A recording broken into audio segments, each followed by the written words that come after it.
দ্বীপ হাতিয়ায় বাংলাদেশ জামাতে ইসলামীর বিশাল গণমিছিল অনুষ্ঠিত। নোয়াখালীর হাতিয়া উপজেলায় গণঅভ্যুত্থানের বর্ষপূর্তি দিবসে বিশাল শোডাউন হয়েছে হাতিয়া উপজেলা জামাতে ইসলামীর। মঙ্গলবার বিকেলে দিবসটি উপলক্ষে করা র্যালিতে ছিল হাজারো মানুষের উপস্থিতি। এটি দীর্ঘদিন পর জামাতের হাতিয়া উপজেলায় অনুষ্ঠিত সবচেয়ে বড় গণমিছিল। এই গণমিছিলে উপস্থিত ছিলেন হাতিয়া উপজেলা জামাতে ইসলামের আমির মাস্টার বোরহানুল ইসলাম, সাধারণ সম্পাদক মোহাম্মদ নুরুদ্দিন মেশকাত, নোয়াখালী ৬ হাতিয়া আসনের জামাতের প্রার্থী অ্যাডভোকেট শাহ মাহফুজুল হক, নায়েবে আমির মাওলানা ইদ্রিস, হাতিয়া পৌরসভা মেয়র প্রার্থী সাব্বির আহমেদ তাফসির, পৌরসভা আমির মাওলানা তাওফিকুল ইসলাম সহ উপজেলা পৌরসভা ইউনিয়নের ওয়ার্ডসমূহের নেতৃবৃন্দ। র্যালিটি উপজেলার ওসখালী পুরাতন বাজার থেকে শুরু হয়ে প্রধান সড়ক প্রদক্ষিণ করে উপজেলা পরিষদ জামে মসজিদ প্রাঙ্গণে এসে শেষ হয়। এর আগে র্যালিতে অংশগ্রহণ করার জন্য বিভিন্ন ইউনিয়ন থেকে খণ্ড খণ্ড মিছিলে নেতাকর্মীরা পুরাতন বাজারে এসে মিলিত হন। এ সময় পায়ে হেঁটে ছোট ছোট টমটম গাড়ি করে ওসখালী বাজারে এসে একত্রিত হন তারা। 17 বছর ধরে স্যালারি দিয়ে চালেও 2 টাকার দুর্নীতি যাদের প্রমাণ করতে পারেনি সংগ্রামী আজকের এই গণমিছিলে বাংলাদেশ জামাত ইসলামীর পক্ষ থেকে যে আয়োজন করা হয়েছে, এই আয়োজনের সাথে আমরা একাত্মতা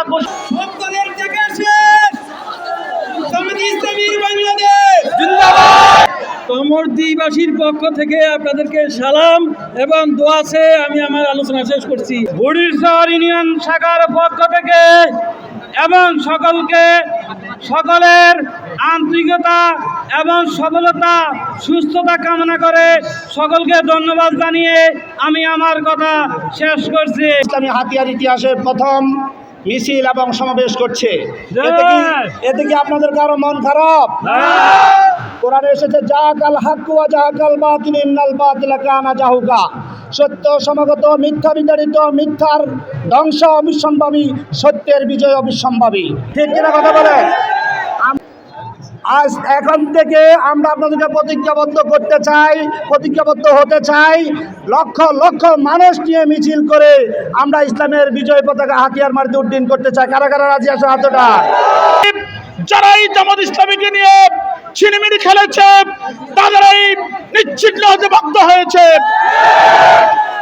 আগামী দিনের হাতিয়ার কান্ডারে সাবেক ছাত্র নেতা অ্যাডভোকেট মাহফুজুল হক, যারা আজও চিকিৎসাধীন রয়েছে, রব্বুল আলামিনের দরবারে দোয়া করি আল্লাহ যেন তাদেরকে সুস্থতা দান করেন। হাতিয়া দ্বীপ থেকে সকল অন্যায়, অবিচার, জুলুম, নির্যাতন, বৈষম্য দূর করতে পারি। জলদস্যু, বনদস্যু,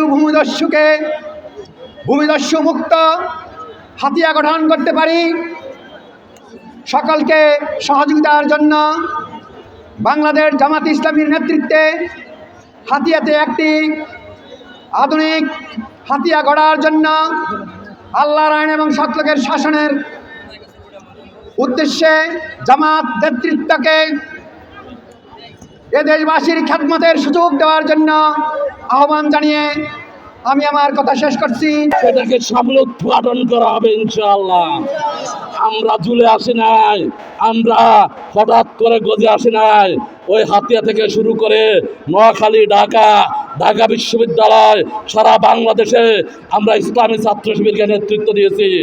24 জুলাই আন্দোলনে শুরু থেকে শেষ পর্যন্ত, এমনকি আপনারা জানেন এই 5 আগস্টে যখন সবাই তাকিয়েছিল ঢাকার দিকে, কি হবে, কে কারফিউ ভাঙবে, পারবে কিনা, যখন কেউ সাহস করছিল না, যখন গুলি হচ্ছিল চারদিকে, সেই মুহূর্তে ওই শাহবাগে আমরা সর্বপ্রথম 2000 জনশক্তিকে নিয়ে সেদিন সর্বপ্রথম কারফিউ ভেঙে ওই শাহবাগে দাঁড়িয়েছিলাম এবং এই খুনি হাসিনার পলায়নে আমরা বাধ্য করেছিলাম। আমাদেরকে ভয় দেখাবেন না, আমাদেরকে হুমকি দিবেন না। আমরা শান্তিতে থাকতে চাই। আমরা হাতিয়াকে একটা উন্নত, কল্যাণমূলক, সমৃদ্ধ, আধুনিক মডেল হাতিয়া হিসেবে গঠন করতে চাই। আপনারা কি আমাদের সাথে আছেন? আপনারা কি লড়তে রাজি আছেন? দ্বীপের হৃদয় 24, দ্বীপের মানুষের হৃদয়ের কথা কয়।